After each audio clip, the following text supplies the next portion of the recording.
एक ओंकार सतनाम करता पुरख निर्भव निर्वैर अकाल मूरत अजूनी सैभं गुर प्रसाद।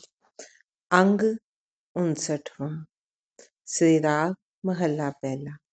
महला पहला मीन्स गुरु नानक देव जी की रचना है। सतगुरु पूरा जे मिले पाइये रतन विचार, मन दीजे गुर आपने पाइये सरब प्यार।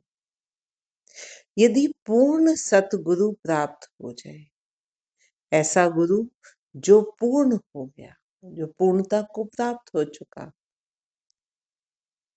यदि पूर्ण सतगुरु प्राप्त हो जाए तो विचार रूपी रत्न प्राप्त हो जाता है। जब पूर्ण सतगुरु मिलेगा, वो आपको जो कथा वार्ता करेगा, जो शिक्षा देगा, जो उपदेश देगा, उससे फिर मन में विचार रूपी रत्न प्राप्त होता है। आप विचार करोगे, उस पर बार बार विचार करोगे।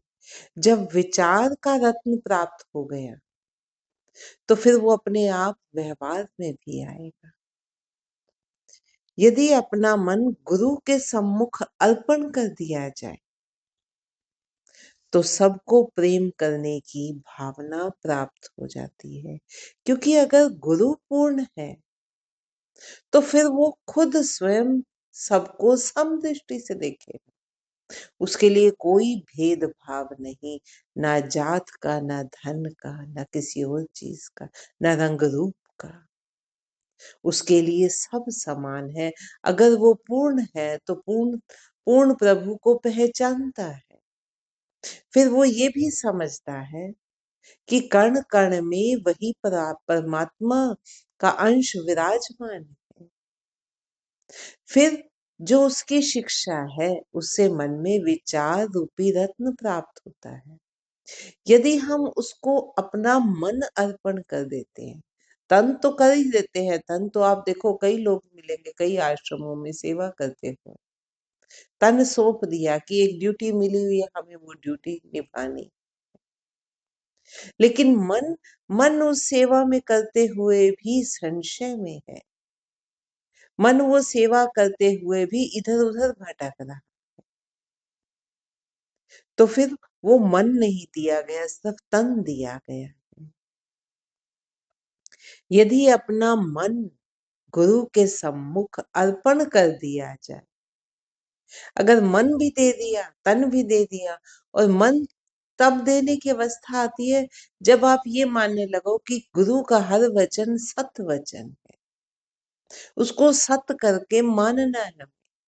बेशक हमें उस टाइम लगे कि नहीं, ये कुछ गड़बड़ है, लेकिन फिर भी क्योंकि हमारा तन भी उसको अर्पण है, मन भी उसको अर्पण है, आप उसमें शंका आएगी नहीं कि जो गुरु ने कहा है वो सत्य वचन है, मुझे उसका कॉल पूरा करना है।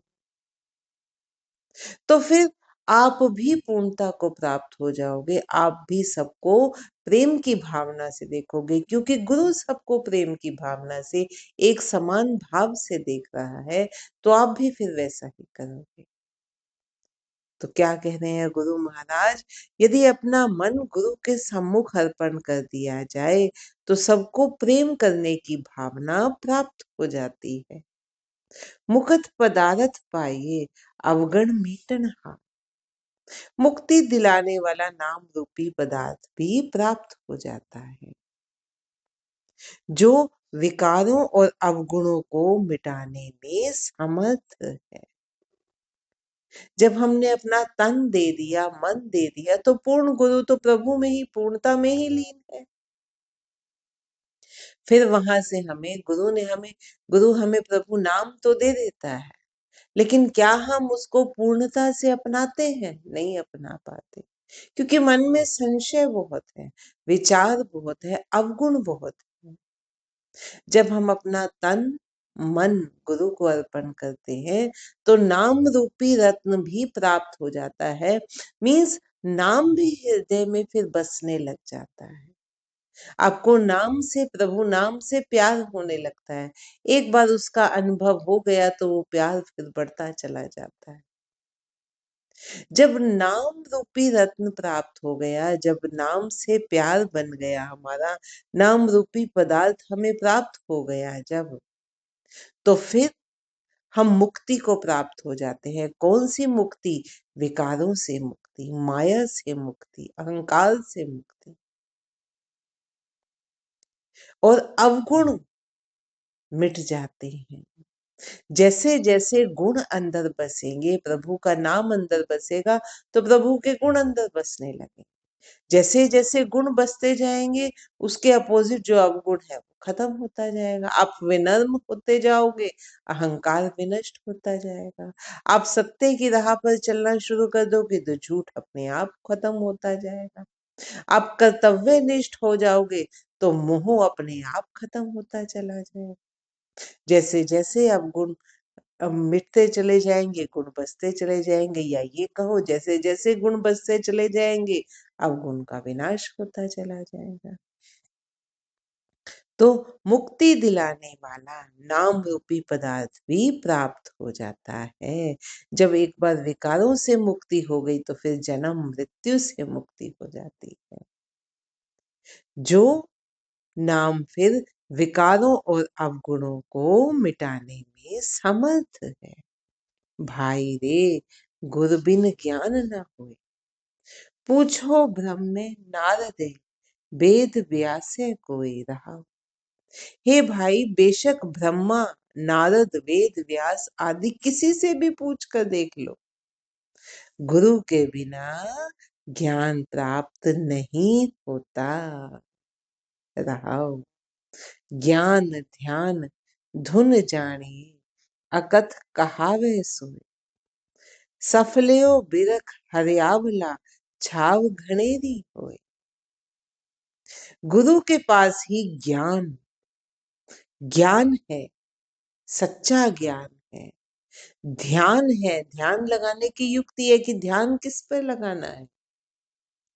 ध्यान उस शून्यता पर लगाना है, उस प्रभु नाम पर लगाना है, और सब चीजों से ध्यान हटाना है। तो गुरु के पास ही ज्ञान है, ध्यान है, और नाम की धुन को जाना जाता है। वह गुरु ही अकथनीय प्रभु के गुणों को विस्तार से कहता है। जो उसके गुण हैं, उसके गुणों को वो विस्तार से कहता है। वो ऐसा नहीं है कि जल्दी जल्दी में बात करेगा, कथा खत्म करेगा, ऐसी लोभावनी बात करेगा जो लोगों को भाए। नहीं, जो सत्य है वो सच्चा। अगर गुरु सत्य है, सत्य रूपी है, तो वो सत्य बात करेगा, बार बार उस बात को समझाएगा। उसकी वाणी लच्छेदार वाणी हो या ना हो, बट ज्ञान से भरपूर है।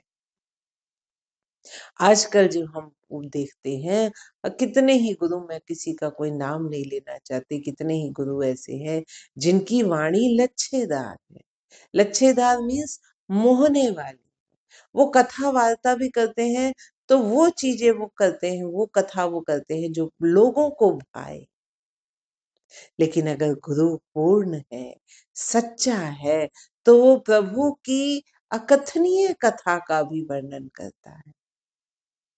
वो बार बार एक ही बात को समझाता है कि प्रभु ही सत्य है, प्रभु की व्यापकता दर्शाता है हमें।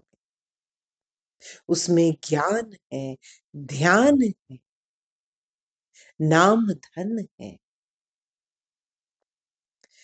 और वह गुरु ही अकथनीय प्रभु के गुणों को विस्तार से कहता है। गुरु फल युक्त हरा भरा वृक्ष है, जिसकी छांव भी घनी है। वो छांव हटने वाली नहीं है, वो घनी छांव है। वो फल युक्त है, हरा भरा वृक्ष है। सत्य की वाणी से वो हरा भरा वृक्ष है, प्रभु के नाम से वो हरा भरा वृक्ष है। उससे फिर वो सभी कामनाएं पूरी होती हैं जो हमारे एक्चुअल में उद्देश्य है हमारा। संसारिक तो होती ही होती है, और हमारी परलोक की जितनी भी आगे की यात्रा की जितना भी हमें लाभ प्राप्त होगा वो फिर वहीं से होगा। तो गुरु के पास ही ज्ञान ध्यान नाम की धुन और अकथनीय प्रभु के गुणों का विस्तार कहा जाता है।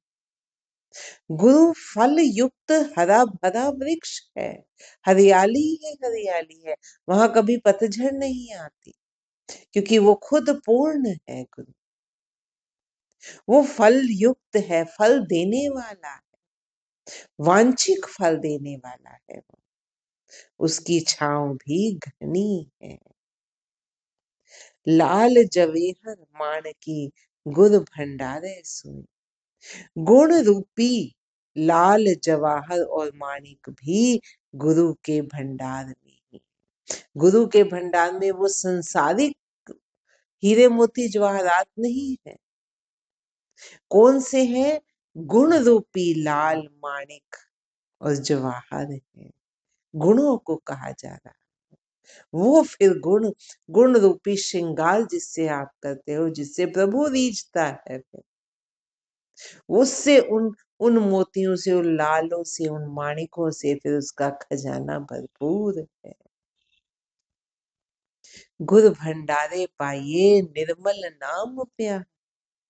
गुरु के भंडार से ही निर्मल, जो मैल रहित है, नाम का प्रेम प्राप्त होता है। साचो वखर संचिए पूरे कर्म अपार।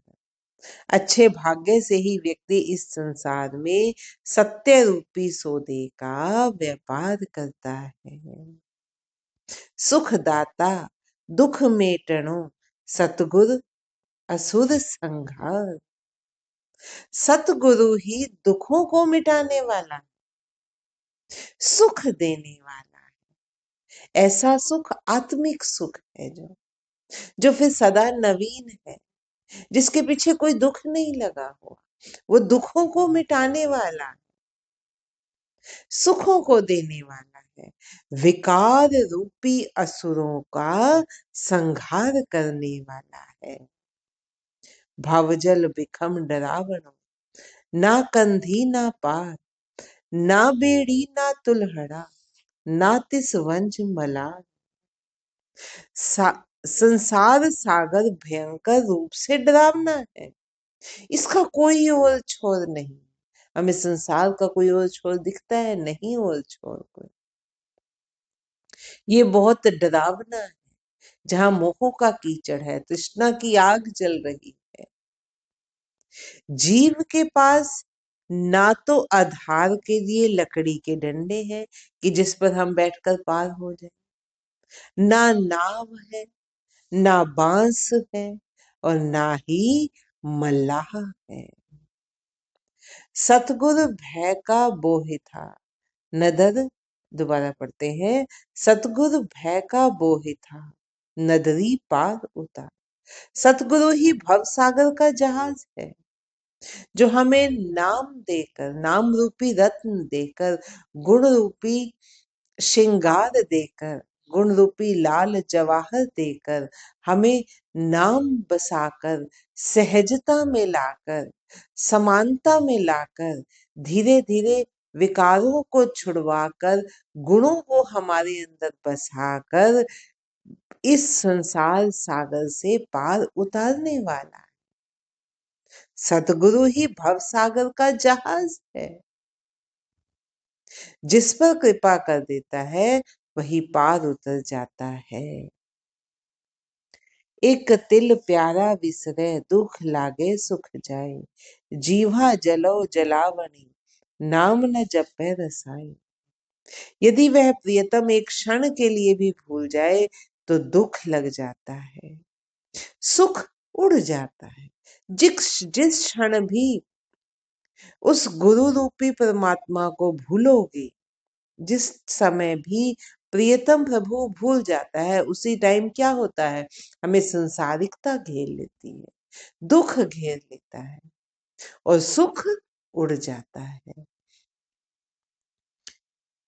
जिह्वा जलो जलावणी, नाम न जपे रसाए। मेरी जीभ जल जाए जो प्रेम पूर्वक नाम का जाप नहीं करती। घट बिन से दुख अगलो, जम पकड़े पछुताए। शरीर रूपी घड़े के नष्ट होने पर ही अत्यधिक अत्यधिक दुख मिलता है। यम व्यक्ति को पकड़ लेता है और फिर जब हम देखते हैं कि ओहो, हम तो फिर उसी माया में ही रह गए थे, हमने कुछ किया ही नहीं, तब पछतावा होता है। मेरी मेरी कर गए तन धन कलत न साथ, बिन नावे धन बाध है, भूलो मार्ग आथ। व्यक्ति मेरी मेरी करते हुए इस संसार से चले गए, परंतु तन धन स्त्री आदि कुछ भी साथ नहीं गया। प्रभु नाम के बिना धन व्यर्थ है, परंतु व्यक्ति फिर भी माया के मार्ग पर भूला भटका रहा है। साचो साहिब सेविये, गुरमुख अकथो काथ। सत्य रूपी प्रभु की सेवा की जानी चाहिए। गुरमुख बनकर ही उस अकथनीय का कथन किया जा सकता है। जब हम खुद गुरमुख होंगे, गुरु की वाणी को सुनेंगे, मानेंगे, हम गुरु की ओर उन्मुख होंगे। मीन्स गुरु जो कहे हम वो मानेंगे, करेंगे तो सही, मानेंगे भी सही, उसको जीवन में भी उतारेंगे, तो फिर वो अकथनीय का कथन भी तब किया जा सकता है। उस अकथनीय प्रभु की कथा वार्ता की जा सकती है। आवे जाए भवाई, पेये किरत कमाए। पूरब लिखिया क्यों मेटिए, लिखिया लेख रजाए। कर्मों द्वारा उत्पन्न संस्कारों के फलस्वरूप व्यक्ति आवागमन के चक्र में घूमता रहता है। हम ऊपर की लाइन में पढ़ रहे थे ना कि यम फिर उसका पीछा करता है, यम उसको पकड़ लेता है, तब व्यक्ति पछताता है। क्यों? क्योंकि जब यम पकड़ता है तो फिर कर्मों का लेखा जोखा होता है। कर्मों के द्वारा जो संस्कार बनेंगे हमारे, जो भी इस जन्म में हमने कर्म किए, उनके हिसाब से जो हमारे संस्कार बनेंगे, उन्हीं संस्कारों के हिसाब से हमारा अगला जन्म होना है। तब व्यक्ति पछताता है। कर्मों के द्वारा उत्पन्न संस्कारों के फलस्वरूप व्यक्ति आवागमन के चक्र में घूमता रहता है। पिछले कर्मों के अनुसार माथे पर लिखा हुआ लेख जो कि उस परमात्मा की रजा में ही लिखा होता है, वो कैसे मिट सकता है? नहीं मिट सकता, क्योंकि वो हमारे कर्मों के हिसाब से लिखा गया है। जो हमारे कर्मों का फल है, फिर वही प्रभु की रजा है, वही प्रभु का न्याय है। हम कहते हैं कि परमात्मा ने किसी को ऊंचा, किसी को नीचा क्यों बनाया, किसी को अपाहिज क्यों बनाया, किसी को दिमाग से आधा क्यों बनाया? ये उसके किए हुए कर्म है, इसमें किसी को क्या दोष दिया जाए? परमात्मा का न्याय धर्म का न्याय है। जिसने जो बोया वो वही काटेगा। आपने कांटीलीदार झाड़ियों का बीज बोया है तो उसमें आप मीठे फल कैसे पाओगे? नहीं पा सकते। आप ऐसे ही कंटीली झाड़ी ही बना उत्पन्न करोगे, जिसके पास जो भी आएगा वो छिल जाएगा, क्योंकि बीज ही वही डाला गया। तो क्या कह रहे हैं गुरु महाराज? बड़े सीधे शब्दों में समझा रहे हैं। पिछले कर्मों के अनुसार माथे पर लिखा हुआ लेख, जो कि उस परमात्मा की रजा में ही लिखा जाता है, क्योंकि जो कर्म किए उसके लिए हर कोई बराबर है, एक समान है, क्योंकि हर एक में उसी का अंश है। ये फिर स्वतंत्रता दी गई है कि अब अपने लेख आप बनाओ। जो भी लिखा जाता है वो परमात्मा की रजा में ही लिखा जाता है। वो फिर कैसे मिट सकता है? नहीं मिट सकता। बिन हर नाम न छुटिए, गुरमत मिले मिलाए। परमात्मा के नाम के बिना मुक्ति नहीं मिल सकती। गुरमति के अनुरूप चलने पर ही जीव परमात्मा से मिलता है। तिस बिन मेरा को नहीं, जिसका जिए प्राण। जिसने ये शरीर और प्राण दिए हैं, उसके बिना मेरा न कोई नहीं है। हऊ में ममता जल बलऊं, लोभ जलऊं अभिमान। नानक सबद विचारिये, पाइये गुणी निधान। परमात्मा से दूर करने वाला मेरा अहंकार, मेरी ममता, अभिमान, लोभ पूर्ण रूप से जल जाए। हे नानक, शब्द गुरु का चिंतन करना चाहिए। उसी से ही गुणों का खजाना प्रभु प्राप्त होता है। नानक सबद विचारिये, पाइये गुणी निधान।